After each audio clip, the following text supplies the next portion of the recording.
आकृष्णेन रजसावर्तमानो निवेशयन्नमृतं मर्त्यञ्जा हिरण्ययेन सवितारथेन देवो याति भुवनानि पश्यन् इदं विष्णुर्विचक्रमे त्रेधानि दधे पदं समूढमस्य पाग्गो सुरे स्वाहा वंशी विभूषितकरान्नवनीरदाभान् पीताम्बराधर्णबिम्बफलाधरोष्टात् पूर्णेन्दुसुन्दरमुखादरविन्दनेत्रात् कृष्णात् परं किमपि तत्त्वमहं न जाने गुरुर्ब्रह्मा गुरुर्विष्णुः गुरुर्देवो महेश्वरः गुरुः साक्षात् परब्रह्म तस्मै श्री गुरवे नमः।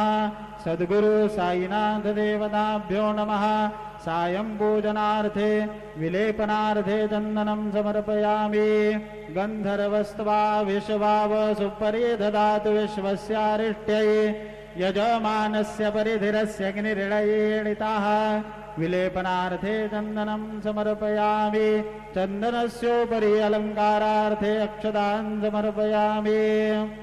अहिर्वभोगैः पर्येति बाहुञ्जाया हेतिम्बरिबाधमानः हस्तग्नो विश्वावयुनानि विद्वान् पुमान् पुमाग्गो सम्परिपातु विश्वदाः हरिद्रादिकुङ्कुमं नानापरिमलसौभाग्यद्रव्यं समर्पयामि। माल्यादीनि सुगन्धीनि मालत्यादीनि वै प्रभो मया ऋतानि पूजार्थं पुष्पाणि प्रतिगृह्यताम्। सेवन्तिकापकुलचम्पकपाटलाब्जै पुन्नागणादिकरवीररसालपुष्पैः बिलवप्रवालतुलसीदलमालतीभिः स्वां पूजयामि जगदीश्वर मे प्रसीद। ऋतुकालोद्भवपुष्पं समर्पयामि।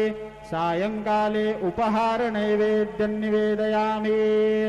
अन्नपतेन्नस्य नो देहनमीवस्य शुष्मिनाः प्रप्रदातारन्दार्शौर्जन्नो देहि द्विपदे चतुष्पदे चतुष्कोणमण्डलं कृत्वा तदुपरि नैवेद्यपात्रं निधाय गायत्रीमन्त्रेण पात्रान् सम्प्रोक्ष धेनुमुदराम् अमृतीकृत्य ग्रासमुद्रां प्रादृशेत ऋतन्त्वा सत्तेन परिषिञ्जामि।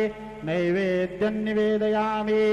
ॐ प्राणाय स्वाहा ॐ अपानाय स्वाहा ॐ व्यानाय स्वाहा ॐ उदानाय स्वाहा ॐ समानाय स्वाहा ॐ ब्रह्मणे नमः।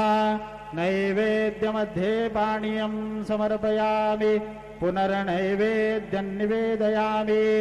ॐ प्राणाय स्वाहा ॐ अपानाय स्वाहा ॐ व्यानाय स्वाहा ॐ उदानाय स्वाहा ॐ समानाय स्वाहा ॐ ब्रह्मणे नमः।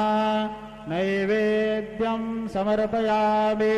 हस्तप्रक्षालनं समर्पयामि। मुखप्रक्षालनं समर्पयामि। सद्गुरु साईनाथ देवताभ्यो नमः। शेषोपचारार्थे प्रार्थनापूर्वक नमस्कारं करोमि। श्री सच्चिदानंद सद्गुरु साईनाथ महाराज के जय।